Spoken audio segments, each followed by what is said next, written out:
শুভেচ্ছা।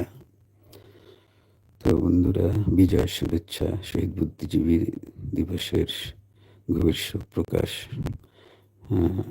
জুলাই বিপ্লব 2024-এর শহীদ এবং আহতদের প্রতি বিশেষ সমবেদনা, গভীর সহমর্মিতা প্রকাশ করছি। আর বিশেষ দ্রষ্টব্য এনবি, নোটে বেইনা। নোটা মানে নোট, বেনে মানে ভালো, ইতালিয়ান শব্দ। নোটা বেনে মানে ভালো। বিশেষ দ্রষ্টব্য যেটা বাংলায় বলে। বিশেষ দ্রষ্টব্য উল্লেখিত ছবির ম্যাক্সিমাম লোককে আমরা ভালোবাসতাম। কাউকে বাসতেছি এবং বাসবার। কাউকে ভালোবাসতাম, এখন বাসি না, দেখলে গা জ্বালা করে।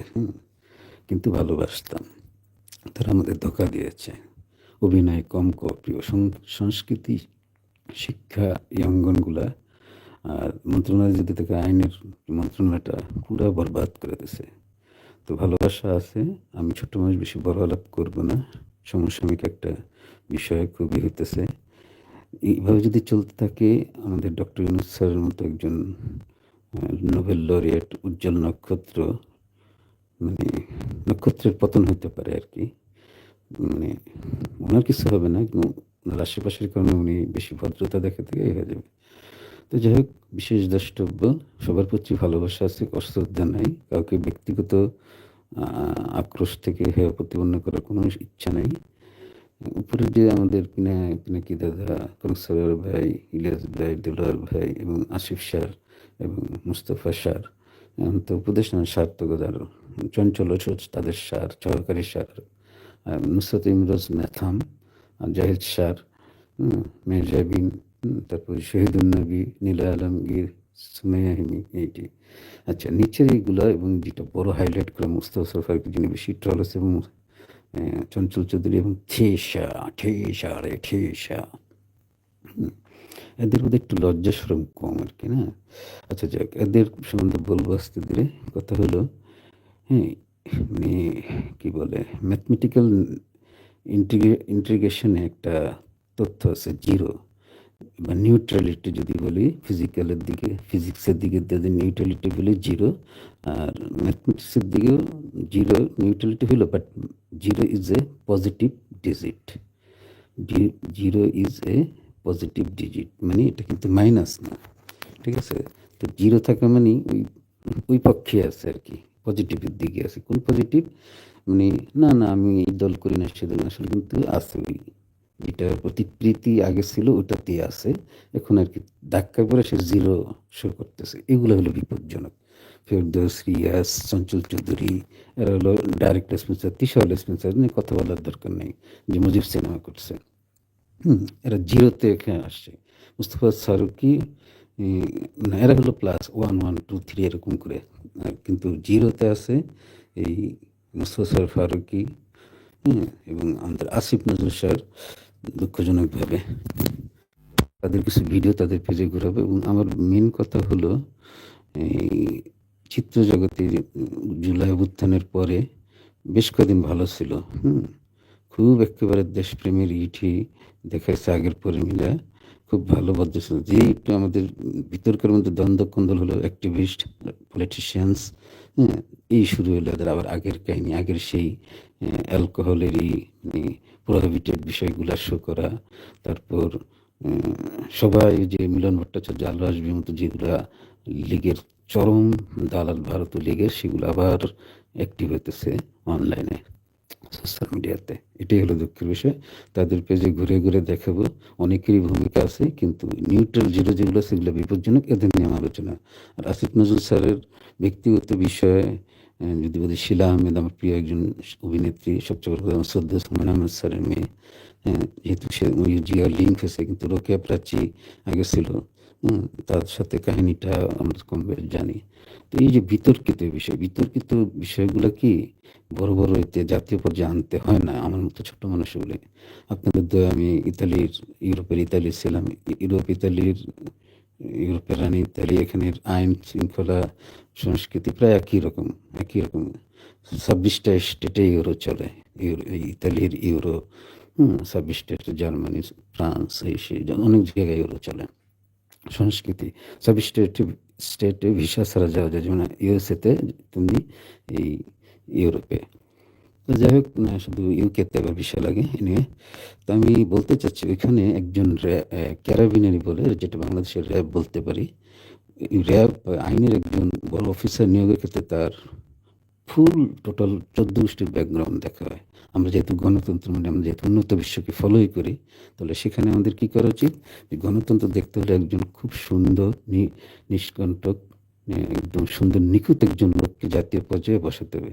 এমনকি ড্রাইভার যে নেয়, পারলে গ্রাজুয়েশন, গ্রাজুয়েশন নেয়, কারণ সে রাস্তায় অনেকগুলো মানুষকে ড্রাইভ করবে, তার ক্ষেত্রে অনেকগুলো মানুষের ভালো মন্দ জীবন মৃত্যু।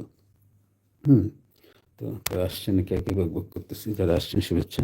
তো এইসব মানুষ, ওই ড্রাইভারকে, বাংলাদেশের ড্রাইভার খুব নাম করা, পুলিশেও নাম করা, এদের আগেও দেখা হয় না এভাবে, এখন এভাবে দেখা হয় না, ঠিক আছে।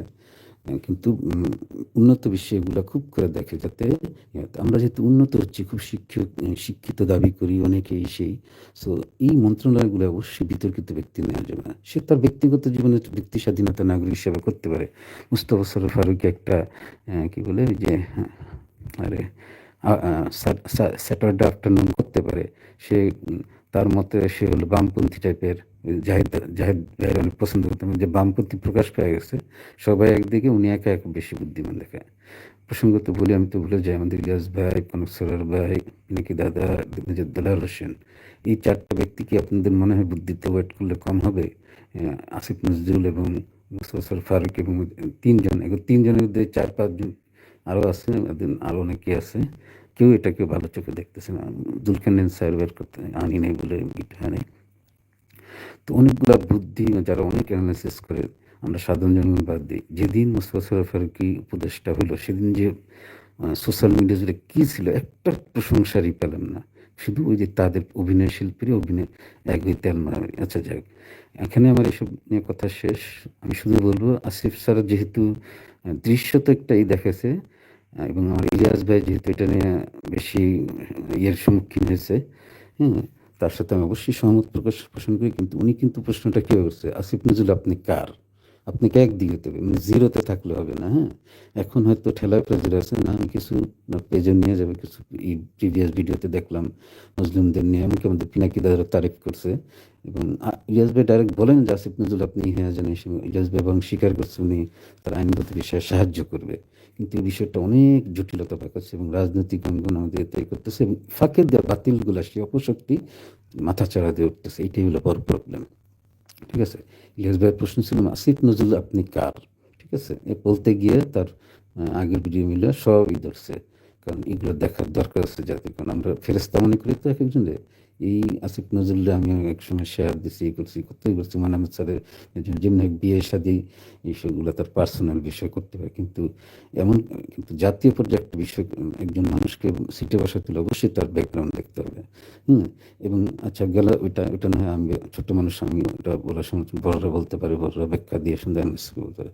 কিন্তু আসার পরে উনি কী করছে, উনি অনেক সমালোচনা ওঠেনি, ওনারা তো অনেকে পদত্যাগ করছে, ব্রিগেডিয়ার পোস্ট করছে। আর ঢোকার দিনের মানে 2 ঘন্টা 3 ঘন্টার মধ্যে যে মুস্তফা সরোয়ার ফারুকীকে সবাই যেভাবে ধিক্কার দিতেছিল, কোনো গায়ে লাগেছে কি? উনি আসিফ নজরুল সাহেবের, এখন আমি সবার কথা শুনে দুইটাই দেখুন, উনি হলো যে এই আওয়ামীপন্থী দালালগুলোদের প্রশ্রয় দিতেছে, সবচেয়ে বড় দোষ এই কাজের দোষ বলতেছে, তার ব্যক্তিগত শিলা আহমেদের সাথে প্রেম করছে না কি করছে, আমি ছোটো মানুষের বলবো না। কিন্তু শিলা আহমেদ একজন আমার প্রিয় একজন লেখক, হুমায়ুন আহমেদ স্যারের মেয়ে, সেই সম্মানে আমি আসিফ নজরুল যত বড় ব্যারিস্টার আমার কাছে তত সম্মান তার কার্যক্রম, কিন্তু হুমায়ুন আহমেদ স্যার এবং শিলা আহমেদ তত শিক্ষিত কি কিনা আমার জানা নাই, কিন্তু আমার কাছে তাদেরই।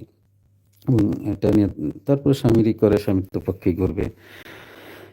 এখন দুঃখ লাগলো যে তাদের আছে ইয়ে কী বলে, স্যাটারডে আফটারনুন যে মুক্তি পেল, সেখানে আমাদের প্রিয় 2জন উপদেষ্টা গেল, নাহিদ ইসলাম এবং আসিফ মাহমুদ ভুঁইয়া, কুমিল্লার ভুঁইয়া বংশ। আমাদের যে চাচা মারা গেছে না ভুঁইয়া, ভালোই এমনি, কিন্তু মাঝে মধ্যে পোল্ট্রি খায় বসে। যখন নিয়োগ দেয় সেদিনও খুব হাস্যর্য, সেটা আমরা হাস্য করি না। কেন তিশার ব্যাকগ্রাউন্ড জানে মুজিব সিনহা করছে, তিশার আমি দেখি কারণ আমি দেখাবো তাদের প্রোফাইল গেটটা, এগুলো কি আমাদের চেয়ে বেশি জানে তারা। আমি তো এদিন রাজনীতি দেখি বুঝি, একটু চর্চা কি একটু করি, রাজনীতি কেউ না। কেন এগুলো করা হইতেছে? তো বলবো আসিফ নজরুল সাহেবকে কাফফারা দিতে হবে কি, মোস্তফা সরোয়ার ফারুকী